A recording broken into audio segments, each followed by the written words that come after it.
control the vertical.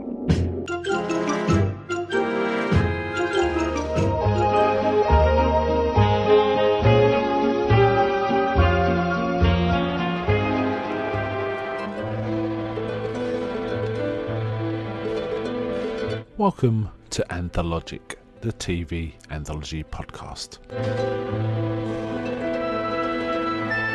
I am your host, Mark.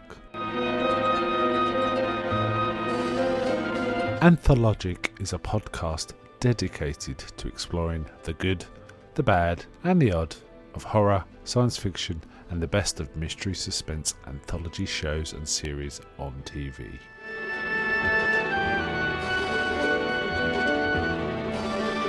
Join me as we slip through the cracks of reality to approach the extremes of experience, where we can peruse the stories and art of a sinister fairground of strange and wonderful rides. And now we go on to the show that is the focus of this particular episode.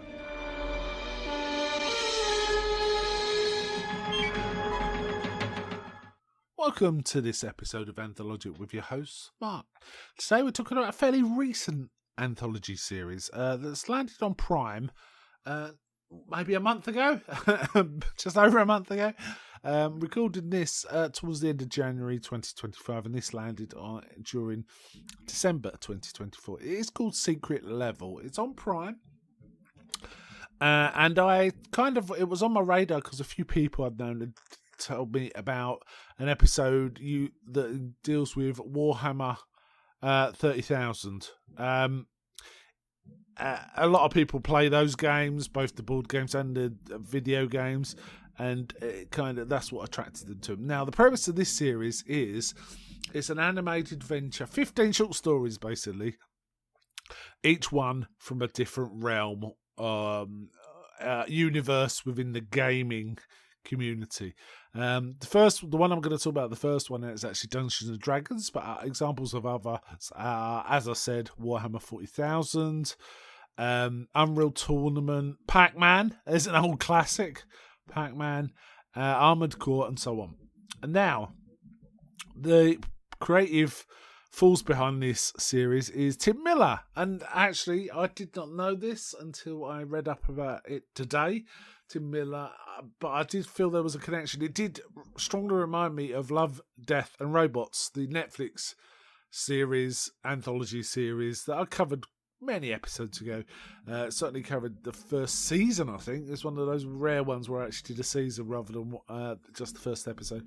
And it had a similar feel, and it is indeed the same creative person, Tim Miller, who was behind Secret Level. I believe that Love, Death and Robots was cancelled after season 3. Netflix cancelled it, and he's moved on to this, so that's fine. It is described as an adult animated anthology series, and people I've heard from who have watched other episodes say it's pretty good. I can only really comment about the first one, which I'm going to discuss, but to give you a feel for the sort of talent involved as well, acting talent, I should say, the voice casts on some of the episodes or various episodes are Arnold Schwarzenegger, Kevin Hart, Keanu Reeves, Gabrielle Luna. Gabrielle Luna is fantastic, by the way. Ariana Greenblatt, and so on. It did drop initially, the first 8 episodes of this series first dropped worldwide on December the 10th, 2024. Even though it was only commissioned in August 2024. Get that. What a fast production rate. And this last remaining episodes, which are 7, there are 15 in all, dropped on December the 17th, 2024. Apparently it received mixed reviews, though I have to say, straight off the bat, the Dungeons and Dragons episode, which was called Dungeons and Dragons The Queen's Cradle, the first episode, was excellent. It was really impressively good. The voice cast, I do not know. They're all very good. But I have to say, the animation on this, well, it's funny because sitting watching it at first, it looks, this looks like just very good game CGI. That's kind of how it feels. But it does take it up a whole extra level as the episode proceeds. It's a very simple story. A band of, paladin magician, very shapeshifter, and so on. All inhabitants of standard Dungeons and Dragons rescue a lad who appears to be infected by some sort of weird dragon cult energy. He was due to be a sacrifice, and they've rescued him and brought him somewhere where he can be purged or exorcised of this curse.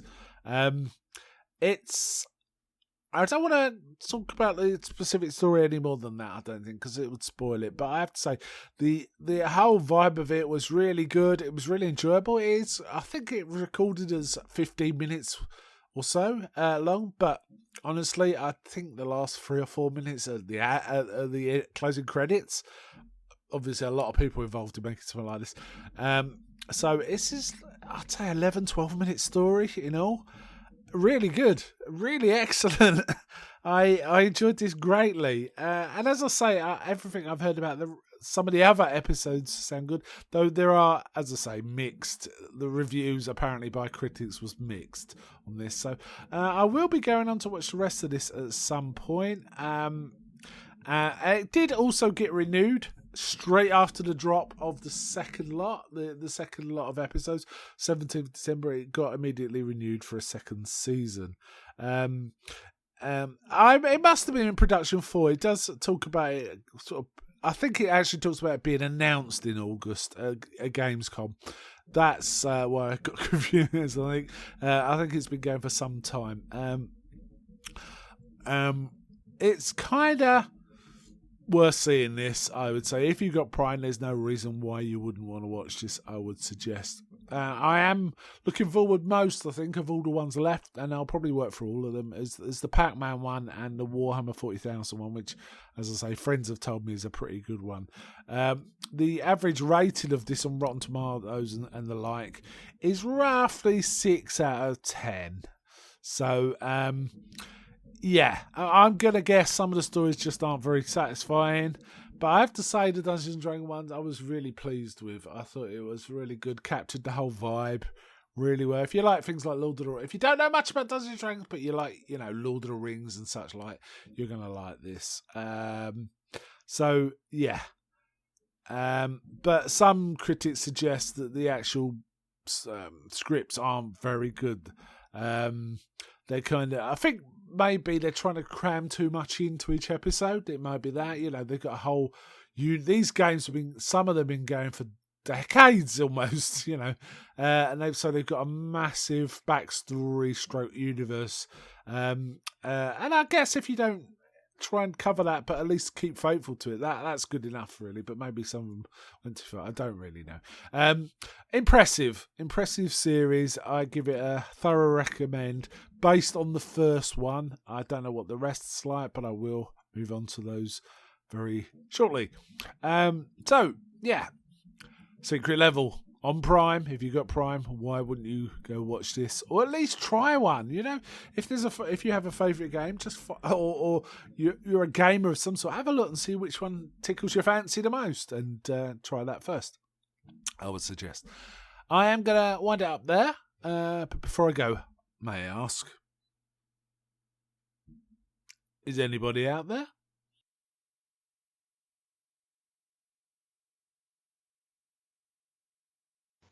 I'm not.